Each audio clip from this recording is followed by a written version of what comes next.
बनावट रुग्णवाहिकांचा वापर करणाऱ्या गाड्यांवर कारवाई करण्याबाबत महाशक्ती अँब्युलन्स या संघटनेच्या वतीने सोमवारी 11 मार्च रोजी दुपारी 1:30 वाजेच्या दरम्यान पोलीस अधीक्षकांना देण्यात आले निवेदन।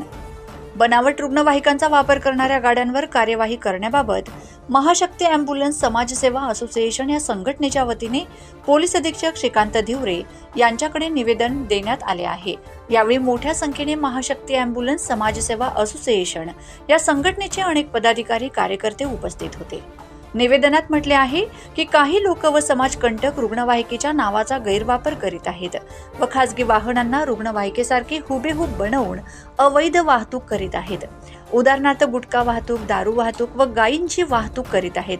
यासाठी प्रशासनाने कठोर भूमिका घेऊन अशा व्यक्ती व गाड्यांवर आळा घालावा, अँब्युलन्सचा अपमान करणाऱ्यांवर कठोर कार्यवाही करावी, अशी मागणी या निवेदनाच्या माध्यमातून करण्यात आली आहे।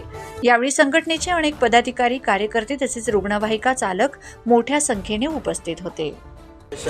महाराष्ट्र राज्य धुळे जिल्हा, मी जिल्हा अध्यक्ष रमेश सावकारे। बनावट रुग्णवाहिकांचा वापर करणाऱ्या गाड्यांवर कारवाई करण्याबाबत आज आम्ही एसपी साहेबांकडे अर्ज दिला आहे। 5-6 दिवसापूर्वी दोंडाईच्या येथे बनावट ॲम्ब्युलन्स, ती प्रॉपर ॲम्ब्युलन्स नसतानाही तिच्यावरती रुग्णवाहिका नाव टाकलेलं आढळून आलं, सायरन लावलेली आढळून आलं।